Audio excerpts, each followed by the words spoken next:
So this is our second to last episode of this series, and after that, I think we're going to destroy this farm in a very specific way, and also try doing a little bit of a new series alongside finishing out our Perfection in 1 Year series. So, let's get into it. Obviously I'm still prepping under the idea that I'm going to finish out this entire challenge. So I'm getting like quarry ready. I'll still be doing some Skull Caverns runs, hitting holidays I need to hit and things like that. But, ultimately, we aren't really going to execute on any of those things anymore. So it's all just sort of for naught, but I recorded it and I might as well upload it and transition gracefully out of this series, I guess, instead of abruptly. But anyway, I've been messing around with soft locking farms, and so I think that's what I want to do with this one. I want to find a way to basically permanently lock this farm off from ever having any forward progress.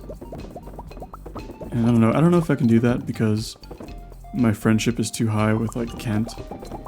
So as long as I can access my mailbox, I can get mail from him, and sometimes he sends you bombs, which would potentially allow me to bomb my way out of a lot of situations, or blow myself up and get myself into town. So I'll have to kind of think a little bit more creatively with that. But I think it'll be a fun challenge to try to figure that out. Well, we'll see. And then, yeah, we're gonna go to the volcano again. We don't have a ton to do here. We're still just looking for dragon teeth and a few tool enchants. That's our main reason for coming here. I think we still need a couple walnuts. It would be nice to get Key's walnut room opened, by the end of the series, but I just don't think that's gonna happen.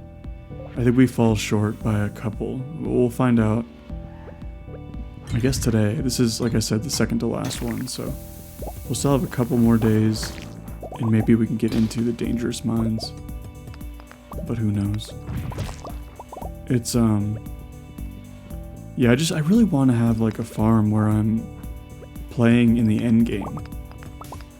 I've been spending some time lately watching the algorithm to his 999 farm, and something like that has been sounding really, really good lately. And if you're not familiar with what that is, it's there's a person on Twitch who they're part of like the do crew of the Stardew folks who upload kind of wilder challenges, and his particular challenge is maybe the wildest of all, which is trying to collect 999 of every single stackable item in the game, which is a pretty massive undertaking. It's really easy when it comes to some things, right? Like wood. You can get 999 wood in a matter of days, or fiber or stone, right? But when it comes to things like an owl statue or a tea set or magic rock candy, then it becomes a little bit more complicated. And things like 999 of all the machines and highest quality wine. Like basically there's a lot of items. And he's kind of set himself up for a challenge that will take like actual years to complete. And in watching those streams, it always makes me want to have a longer challenge, a longer goal, a wider goal, not like a 1 year, 2 year kind of thing. But I've been kind of having a hard time coming up with something like that for myself. So I don't know, if you have any ideas, feel free to, I guess, run them by me in the comments. It doesn't mean I'll do them, obviously, but I am curious. It's just kind of fun to have like a challenge you slowly accomplish over time. So I don't know. Just something I've been thinking about lately. I personally don't watch a lot of Stardew videos. I only really watch a few people who make Stardew content, but that has been one that has piqued my interest quite a bit currently. I think most of the trouble is a lot of the streamers who stream Stardew stuff stream during the day or like in the morning, kind of like strange hours for me, like normal working hours where people generally wouldn't have access to watching a Twitch stream. And really nobody that well, I don't want to say that because it's going to sound mean. I'll say it, but I don't mean it harshly, but I don't really enjoy any of the streamers who stream at night. Not to say that they're doing anything wrong or anything, it's just not my style, you know. I don't like speed runs or like multiplayer, you know. Like I'm looking for a very specific niche. You know, the two things I enjoy most watching are new players who have never played the game, just to see like how they play, and people who do really insane challenges that aren't speedruns. Those two are like my absolute favorite. I also left in all of the gourmand scenes because I really like that character. Like I like the idea of a big frog just like waiting for crops to grow. And he's like kind of creepy, but I don't know. I like this character, he's fun. But yeah, I don't know, back to the game I guess. I'm just processing goods, kind of just doing my thing. This is essentially what I would be doing for all of next year anyway, with a little bit of cooking in between. And the cooking you will see if you're following my other series. You'll see me do all the cooking anyway, so there's really no need to double up. Yeah, I don't know. Whenever I like make the baked goods in Stardew, it always makes me want to make baked goods in real life, even though I'm not much of a baker. And I know like the Stardew recipes obviously wouldn't be possible, you know, like some of the ingredients for like a pink cake is like flour, sugar, and a melon, and that wouldn't be the best, that wouldn't make for a very good cake, to say the least. I don't even know what that would do. Well, it might have eggs. If it has eggs, I guess it's not too bad. It'd be something. I would love to see somebody try to make, well, some of the dishes. Some of them would be weird, you know, like I don't want to see somebody eat like a fried eel just covered in peppers, because that isn't very entertaining, but I do think it would be nice to see somebody try to cook some of the simpler Stardew recipes. I'm just standing still right now. I don't know what I'm doing. Just hanging out. But yeah, some of the stuff is just not possible. Like ginger ale is just like ginger and sugar, which I guess that might be okay. I drink a lot of ginger ale. If I drink, well, if I'm drinking like alcohol, which I guess is very rare, I usually drink like, I don't know, like a Moscow Mule or something. And that's like ginger beer or ginger ale. It's really good. I don't know. They taste great. And they're in a little copper cup, which is fun. And I don't know why I even brought that up. Oh, because ginger ale. Anyway, we're also going to I'm going to leave in like a little bit longer of a chunk of the Skull Caverns today. Just because I never leave them in. I almost always edit them down to like a minute or so of me down here. And this is like make no mistake, I am not doing this run in a very efficient way. I'm not pausing at all on this in between floors. I'm using a controller to place the staircases, which takes forever. And I didn't even bring my slingshot today, as far as I'm aware. Or I fired them all off early.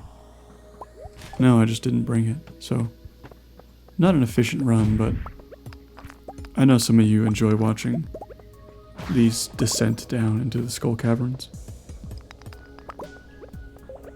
Sometimes I don't know, I think about how exhausting some of the stuff you do in this game would be. Like breaking open rocks with, well, one, it's a weird scenario, right? If you can imagine like what this mine looks like if you were your farmer. Like there's just these weird piles of different colored rocks, and you hit them like once and they explode into, you know, just a couple pieces of ore. that you put into your backpack.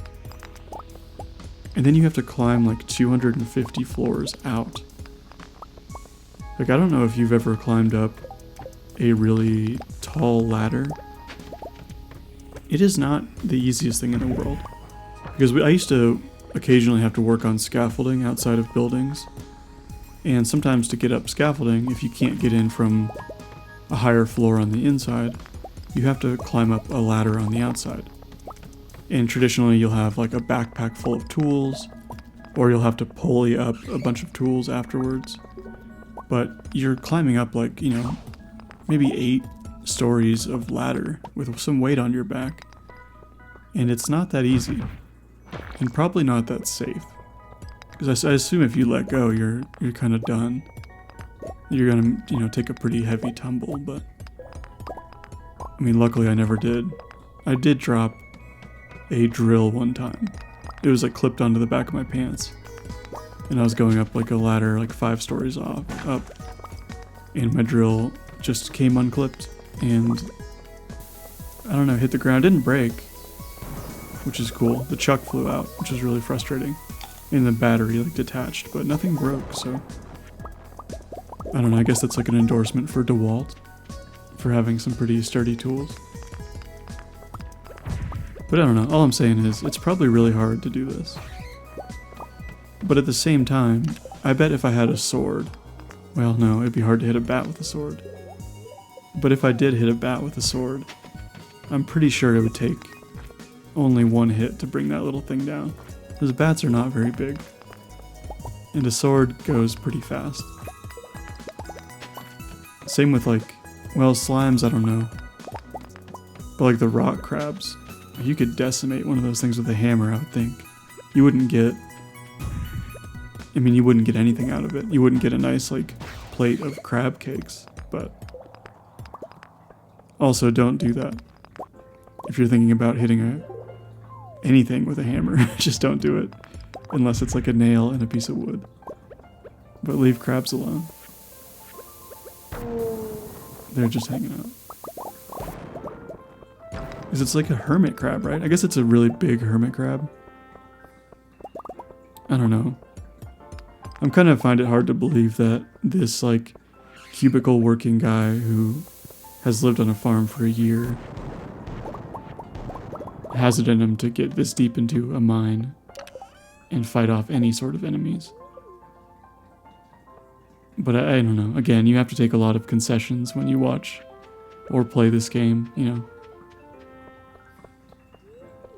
I don't know if anybody here has ever like backpacked before. But in my youth, I guess, which I'm not old now, but when I was a little bit younger, we used to backpack into camping spots sometimes. And in our infinite wisdom, we would bring like a 30 rack of beer in with us. So you'd have a backpack full of like 30 beers. And it's pretty heavy. So I can't imagine carrying like,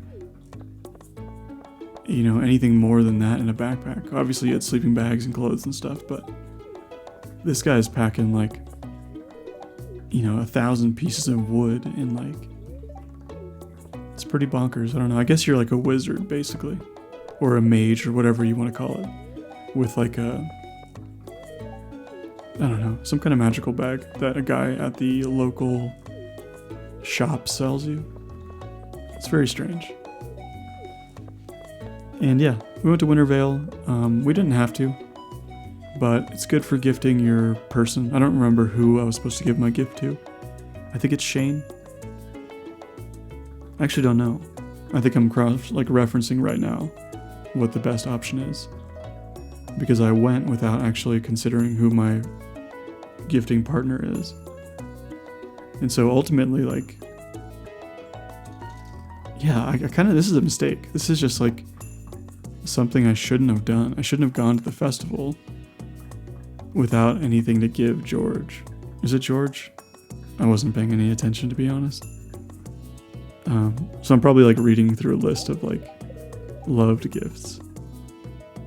And yeah, so that was kind of a waste of a festival, ultimately. And I doubt I'll get a tea set. You can get a tea set every Christmas. But the way... So I don't know if anybody here like cares about this at all, but the way you kind of control what gift you receive on Wintervale is where NPCs are standing when you enter the festival. Or something along those lines. I don't know the actual specifics of it. But if you enter when, like, you know, whoever's on a certain tile, that's how it, like, determines the RNG for the gift. And that's, like, a really bad explanation of it. And anybody could probably do a better job, but it's just such a bizarre way to like, determine that, instead of it having it completely random or just set when you receive the mail or something. A lot of the random calculations in this game are really bizarre. It's never as simple, well, it's almost never as simple as it's just a random 1 through 9 or something. It's always like how many steps you took, combined with where the rain hits, or how many times you go through the menu. And like really weird stuff determines the RNG of a run. And it's cool. It's cool to like see the different ways you can implement a feeling of randomness. Because I think most people still think like that geodes are random, when they're actually some of the least random things once you start a save file, right? They're random to the average person, but once you know they're predetermined, it takes all that out of it, you know? It's just weird. I don't know. I'm just rambling a lot. I'm pretty tired, to be honest. So, whatever. We'll have one more episode, like I said, that's normal. And then we'll do an episode of me trying to lock this farm out 100%. And we'll be back with more perfection stuff. And yeah, let me know what you think I should do. See you later.